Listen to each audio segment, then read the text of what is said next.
കുരിശ് മരണത്തെ സംബന്ധിച്ച് ഗഹനമായ പഠനങ്ങൾ നടത്തിയിട്ടുള്ള എല്ലാ ആളുകളും പറയുന്നത് അത്തരത്തിലുള്ളൊരു മരണം ഈ ഒരു വേഗതയിൽ സംഭവിക്കുകയില്ല എന്നതാണ്. ഇസ്ലാമിലെ കാഴ്ചപ്പാട് പ്രവാചകൻ പഠിപ്പിച്ചത് യേശുവിന് പകരം മറ്റൊരാളെയാണ്, രൂപസാദൃശ്യമുള്ളയാളെയാണ് ക്രൂശിൽ കിടത്തിയത് എന്നതാണ്. ഇതിന് പിന്തുണ നൽകുന്ന, അല്ലെങ്കിൽ യേശുവിനെ ക്രൂശിച്ചിട്ടില്ല, അവർക്ക് അതിനെ സംബന്ധിച്ച് ഭിന്നതയാണെന്ന വചനങ്ങൾ ബൈബിളിൽ വ്യക്തമായിട്ട് നമുക്ക് കാണാൻ സാധിക്കും. അപ്പോൾ 3 മണിക്ക് യേശുവിന്റെ ജീവൻ പോയി എന്നാ പറയുന്നത്. എന്നിട്ട് യേശുവിന്റെ അനുയായികൾ പിലാത്തോസിന്റെ അടുത്ത്, അതൊരുപാട് കുറച്ച് ദൂരത്താണ്, ചെന്നിട്ട് അനുവാദം ചോദിച്ചു, ഇങ്ങനെ യേശുവിന്റെ മൃതശരീരം വിട്ടുതരണമെന്ന്. അങ്ങനെ അനുവാദം ലഭിച്ച് ഒരു 6 മണിക്ക് ശേഷം കുരിശിൽ നിന്നിറക്കി ശവക്കല്ലറയിൽ അടക്കം ചെയ്ത് 3-ാമത്തെ ദിവസം യേശു അവിടെ നിന്ന് ഉയർത്തെഴുന്നേറ്റു എന്നതാണ് ക്രൈസ്തവ വിശ്വാസം. ഇതിൽ ഒരുപാട് വൈരുദ്ധ്യങ്ങളുണ്ട്. ഖുർആൻ പറയുന്നത് അവർ തമ്മിൽ ഭിന്നതയിലാണ് എന്നതാണ്. ഒന്നാമത്, യഹൂദര് യേശുവിന്റെ അടുത്ത് ചെന്നിട്ട് ഒരു ചോദ്യം ചോദിക്കുന്നുണ്ട്.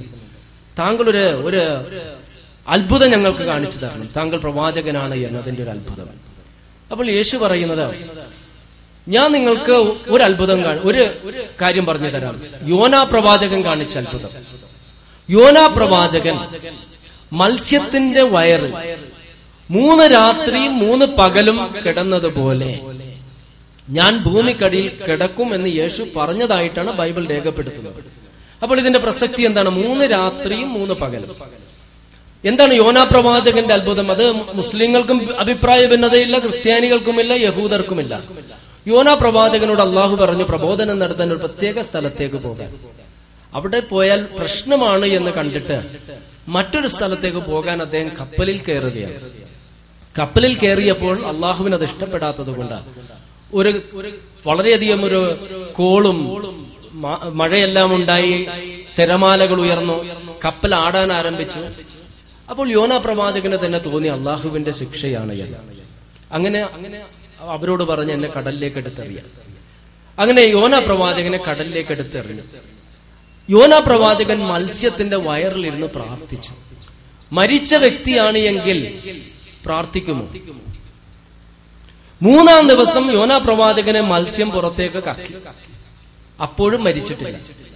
അപ്പോൾ യേശു പറയുന്നത് യോനാ പ്രവാചകന്റെ പോലെയുള്ള അത്ഭുതം ഞാൻ കാണിക്കുമെന്നതാണ്.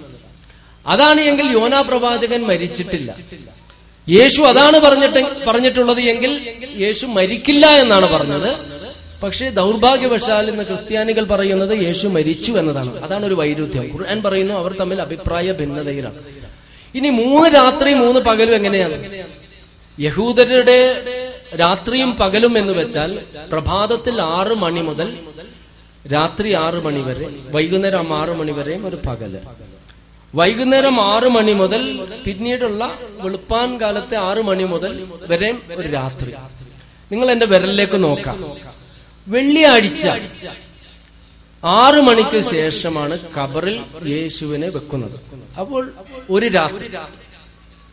ശനിയാഴ്ച ഒരു പകൽ, ശനിയാഴ്ച ഒരു രാത്രി, ഞായറാഴ്ച സൂര്യൻ പോലും ഉദിക്കുന്നതിന് മുൻപ്, പ്രകാശം കാണുന്നതിന് മുൻപ് ഇവർ മറിയയുമെല്ലാം ഖബറിൽ ചെന്നപ്പോൾ യേശു അവിടെ ഇല്ല. ഇവിടെ യോനാ പ്രവാചകന്റെ പോലെ 3 രാത്രിയും 3 പകലും ഞാൻ ഭൂമിയിൽ കടിയിൽ കിടക്കുമെന്നാണ് യേശു പറഞ്ഞത് എങ്കിൽ ഇവിടെ ഒരു പകലും 2 രാത്രിയുമുള്ളൂ. ഇതാണ് അവർ അഭിപ്രായ ഭിന്നതയിലാണ് എന്ന് പറയുന്നത്. ഇനി 4 സുവിശേഷങ്ങളാണ് ബൈബിളിലുള്ളത്. നിങ്ങൾക്കറിയാം, മത്തായി, മർക്കോസ്, ലൂക്ക്, യോഹന്നാൻ. 4 സുവിശേഷങ്ങളിലും വ്യത്യസ്ത രീതിയിലാണ് പറയുന്നത്. ഒരാൾ എഴുതുന്നത് ഏലി ഏലി ലമ്മ സബക്താനി, ദൈവമേ ദൈവമേ എന്നെ കൈവെടിഞ്ഞോ എന്ന് യേശു ചോദിച്ചെന്ന. ഒരിക്കലും ഒരു മഹാനായ പ്രവാചകനായി യേശു അത്തരത്തിൽ ചോദിക്കില്ല.